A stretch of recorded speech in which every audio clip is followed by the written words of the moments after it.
Hi, this is Scott Arnaud, here today to talk about basic security awareness. Today's topic, physical security. Now, physical security can apply in a few places. Let's say someone is inside your organization and looking to steal data.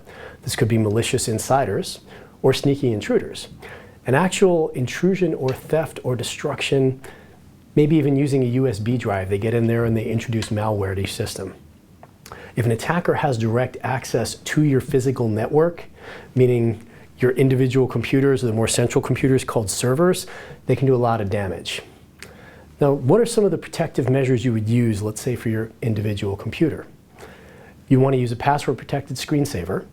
That's basically when you turn the computer off after a couple minutes, it goes up and you have to re-enter your password to get back in. It can be a little annoying, but it actually keeps you very safe, especially when you step away from your computer, and you want to keep the time delay pretty brief. If it's only a couple of minutes, that's great. I would keep it under 5 if you can, because when you walk away, if someone else can walk in, they're basically you at your computer and can look at anything you can look at or even pretend to be you. Also keep an eye out for what's called shoulder surfing if you're dealing with anything sensitive. That's someone who's literally standing behind you and just taking a peek at what you're doing. That might not be a concern, but if it is something that you need to keep secure, keep an eye out for it. Also, just in a physical sense, don't write out your password and leave it somewhere obvious, like at a post-it under your keyboard or in the top right-hand drawer of your desk. Many companies will have what's called a clean desk policy, where basically your desk should be clean whenever you're not there.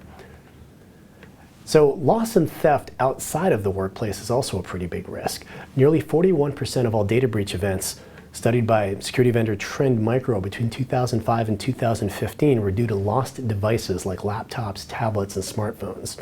You can also have instances related to that where it's data that's left in a car or on a train, a forgotten phone, or an external hard drive, something like that. And of course, if something's discarded, you can have literal dumpster diving, which actually does exist, and that can be either discarded equipment or basically paper that's thrown out. Now, in this instance, full disk encryption can be really helpful, and that's when you run a program that will effectively scramble all the data on the phone or the laptop in question. That way, if it's off, someone will get to it and it's encrypted, and they'll have to actually try and get in there through an encrypted system, which of course is scrambled. Windows has one called BitLocker for its commercial products. Mac has one called File Vault 2, and mobile devices will either be enabled automatically in the case of a recent model iPhone, or you'll be able to do it very easily through the device's setting in the case of an Android phone.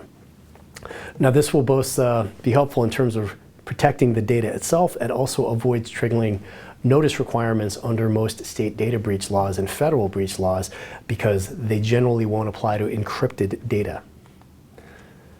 Now, keep in mind, whenever someone's got physical access to the network, that generally means easy access to what's on it.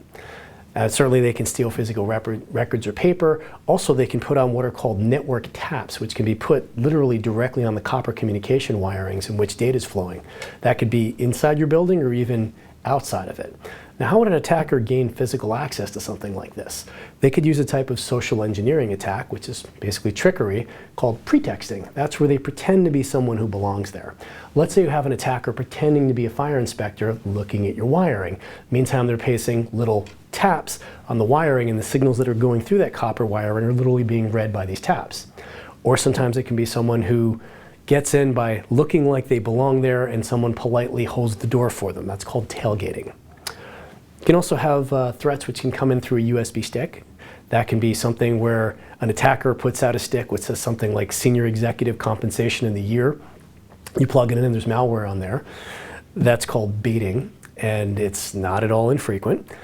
Or they can simply get into the place themselves and then stick their own stick drive in there and start attacking your system. Now, when you look at the theft of hardware and our data, you also have to look at lost or stolen laptops, mobile devices, and also storage media, something like a stick drive or an external hard drive. These can be lost when the devices are outside the network, or even taken by an internal intruder who could just walk out with them. And that again underscores the critical importance of encryption. And once again, paper data as well is just as viable to this. This can be something even like a group printer. Someone's walking around your organization and doesn't belong there. Something important's just been printed out, someone can actually take it out of the printer and keep walking, and there's no digital record to look back on to see what happened. This can also happen with recycling bins. You're looking to recycle paper. If those bins are not secure, people can stake stuff out of it, or even dumpsters. And naturally, what's sitting on someone's desk when they're not looking. So if you have more questions about this, I am Scott Arnault. Please feel free to drop me a line. You can either connect with me on LinkedIn, or you can email me directly at scott@thesecurityadvocate.com. Thanks for listening, and stay safe.